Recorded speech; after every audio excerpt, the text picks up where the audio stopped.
Mas se você ensinar uma criança a abrir isso aqui, também é difícil. Você Cara, pode é dar só instrução pensar, para ela, velho. não vai saber, ela vai ter que ficar tentando e fazendo, e devagarzinho Exato. ela vai modelando o comportamento. É só pensar, quanto tempo a gente demora pra aprender a caminhar, velho? É. 1 ano e pouco pra aprender a caminhar. É fácil caminhar, hoje é fácil, mas a gente levou 1 ano e pouco pra aprender. Então, assim, eu não sei o quanto que telas iriam impactar e tal, mas com certeza é preciso expor o organismo a uma Ao série de ambiente. situações, ao ambiente, para que ela consiga criar repertórios, né? E vocês acham que, do ponto de vista de doenças mentais, eu não sei nem se chama de doença mesmo, tipo TDAH, bipolaridade, esse tipo de coisa, você acha que estamos diagnosticando bem esse tipo de coisa? Cara, diagnóstico de TDAH é difícil. É difícil, tem uma série de questões aí. Eu acho que qualquer diagnóstico, como ele falou, é difícil. E a outra coisa que a gente tem que pensar é que o diagnóstico de doença mental ele é evolutivo em alguns aspectos. Por quê, cara? Porque você chega lá no teu médico e fala, tô com isso, com esse problema. Beleza, teu médico analisa aquilo ali que você trouxe. Mas eu também tô com dificuldade nisso. Pronto. Ele já começa a pensar, então talvez não seja isso, talvez seja isso. Não ter um biomarcador é muito difícil para nós, cara. Se tivesse um exame de sangue, ia ser uma maravilha. Então, de certa maneira, eu diria o seguinte, estamos diagnosticando melhor, certo? Estamos mais atentos a alguma coisa, mas a dinâmica do diagnóstico psiquiátrico ela é bastante difícil, né? Até eu e Wesley, a gente fala bastante disso, é provável que nos próximos anos isso mude um pouquinho, né? Seja Mais ferramentas? Mais ferramentas, outras propostas de diagnóstico, outra dinâmica de diagnóstico. Mas eu diria o seguinte, cara, hoje nós estamos mais atentos à doença mental e com profissionais melhor treinados para a doença mental e com a população também, de certa forma, mais sensível a isso. Há um tempo atrás você falava doença mental, quer dizer, não, sou louco? Para ir em psicólogo, não sou louco para ir em psicólogo. Então a gente está tendo uma mudança de cultura em relação ao cuidado com a saúde mental, que não existia antes, certo? A saúde mental tem se tornado um aspecto relevante, talvez porque, de certa maneira, além de todos esses fatores que eu falei, a nossa busca por uma saúde, por uma vida mais adequada, faça com que a gente olhe para dentro também e olhe para essas situações mais estressantes, de raiva, das nossas relações com as pessoas, de uma forma mais crítica, certo? Mas eu não acho isso ruim, porque às vezes eu ouço muito teoria conspiratória da indústria farmacêutica, de não sei o quê. Eu trabalho com sofrimento humano. O cara está sofrendo, ele pode ou não ter uma doença mental, vou ter que olhar para aquele sofrimento tentar, de alguma forma, dar algum tipo de solução para ele, certo?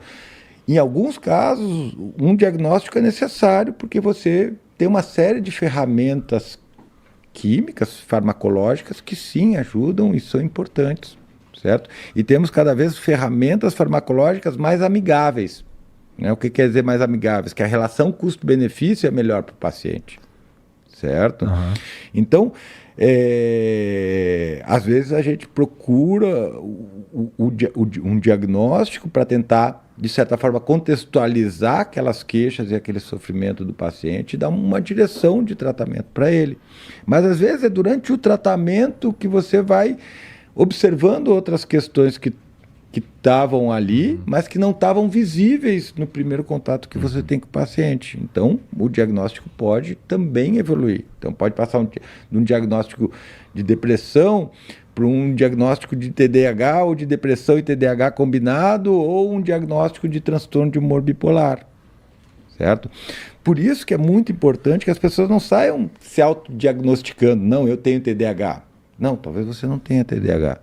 Aliás, você tem outra coisa. Aliás, o TDAH, por exemplo, você pega um paciente com bipolaridade numa fase de hipomania e um TDAH com componente grande de hiperatividade. Na fase de hipomania ele tá como? Tá mais ligado, mas fala mais, dorme menos, mais energético, libido mais alto, quer fazer mais coisas, mais comportamento de risco, planeja comportamento de risco.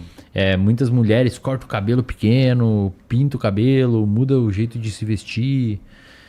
Então, assim, um paciente com TDAH e um bipolar em hipomania e o TDAH com componente forte do H, a hiperatividade alta, cara, É muito parecido. eu acho que é muito difícil distinguir sem esperar passar um tempo e ver se o que vai mexer. É muito parecido. Então, às vezes, você não tem o diagnóstico que você acha que tem, tá ligado? Muito provavelmente você não tem o diagnóstico que você acha que tem. Ou seja, basicamente não dá pra você ir a uma consulta e achar que o cara vai saber exatamente o que Assim, você tem. alguns casos que é muito característico em uma consulta, dá pra ter com razoável grau de certeza o que a pessoa tem. O problema é o quê? Muitas pessoas atendem por volume. E, por exemplo, eu tive paciente que foi em 4, 5 psiquiatras, não são todos que são assim, tá? Acredito ser uma minoria, mas existem. 4, 5 psiquiatras, eu falei, qual que foi a consulta que mais durou? A primeira consulta com mais tempo. Eu falei, foi a de 20 minutos. Teve umas de 8 minutos, 10 minutos. Aí eu digo que é impossível realmente diagnosticar uma pessoa em 8 minutos. Eu concordo É com muito. ela. Agora, existem casos, por exemplo, o Dr. Renato, um amigo nosso que trabalha com bipolaridade. Cara, em 1 hora e meia ali, falando com o paciente, com o familiar, acho que ele chega numa conclusão razoável, porque ele trabalha só nesse nicho. Ele É muito característico. especializado, ele pega alguns detalhes assim Exato. que para outras pessoas passam. Exato. passam Aí dá batido. para ter um diagnóstico. Principalmente se a história clínica é bem caracterizada, se o nível de consciência da família é alto, consegue falar que a pessoa fez isso, se a pessoa tem um discurso. Mas Ok, ali. sabe, pô, eu tenho 23 anos trabalhando com isso, cara. Eu vou te falar, a qualidade dos psiquiatras está melhorando muito, cara. Não, com certeza. Cara, eu vou com te certeza. falar, Galera eu tá- tenho muito boa experiência com os psiquiatras. Mas, óbvio, tem gente que atende no SUS, que atende em convênio, você tem um monte de paciente para atender ali numa demanda enorme, né? Às vezes um ambiente de trabalho que não é nem tão salutar para o próprio médico, né? Os médicos estão em ambientes de trabalho que não são muito salutares, mas cara, eu tenho, pelo menos com os pacientes que eu recebo, que já passaram em psiquiatra, ou mesmo nos psiquiatras que eu encaminho meus pacientes, eu tenho tido uma experiência muito positiva. Acho que uma parada que, inclusive, pela maior demanda, acredito que seja, inclusive, um motivador para muita gente ir para a psiquiatria e prestar excelentes atendimentos. Eu tive poucas experiências ruins assim com psiquiatra. Essa foi a mais marcante de todas. Com qualquer especialidade, eu exatamente. acredito. Bem poucas assim mesmo. E pô, eu acho que essa pode ser uma das especialidades médicas. Não tô diminuindo as outras, mas eu acho que é possível que a gente veja uma ascensão justamente porque à medida que a tecnologia vai mudando, vai avançando, cara, a nossa máquina, que é o nosso corpo, ela, como a gente já conversou aqui, batemos nesse ponto algumas vezes durante o programa hoje, a nossa máquina ela tá preparada, na verdade, para uma coisa muito mais selvagem, né? Selvagem, não sei se é a melhor palavra. Mas, acho que assim, natural, né? Natural. Então, significa que assim, a tecnologia avançando... Biologicamente compatível. Gostei. Melhor que natural. Tá. E assim, a gente sempre... A tecnologia, ela sempre caminha para aumentar o conforto do ser humano, né? E esse conforto traz o 50% das pessoas acima do peso, traz um monte de comportamento que a nossa máquina não está preparada, né? 50%, velho. É muita gente. É muita gente. Então, aqui nessa mesa, na verdade, essa uma estatística não funciona. Não, aqui a gente tem 1/3.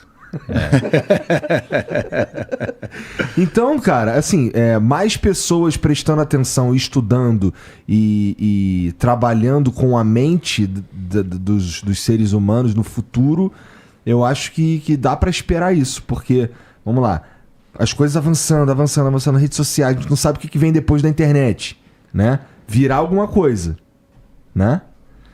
Isso vai mudando a maneira como a gente lida com o mundo e fode. Porque assim, cara, aquilo que a gente falou, não estamos preparados para ser bombardeado com a quantidade de informação que a gente é, né? Cara, não estamos. E a gente vai ter que ver como é que a gente se adapta a isso, né? É uma coisa muito nova pra gente, né? E assim, quando a gente fala em adaptação, não é que a gente vai necessariamente melhorar, não é necessariamente que vai crescer um cérebro enorme. Isso. Porque a adaptação, eu costumo dizer que a adaptação é meia bomba. Se ela consegue fazer mais ou menos, tá bom. Ela não vai mexer naquilo. Só precisa Certo. garantir a reprodução. Só precisa garantir a reprodução.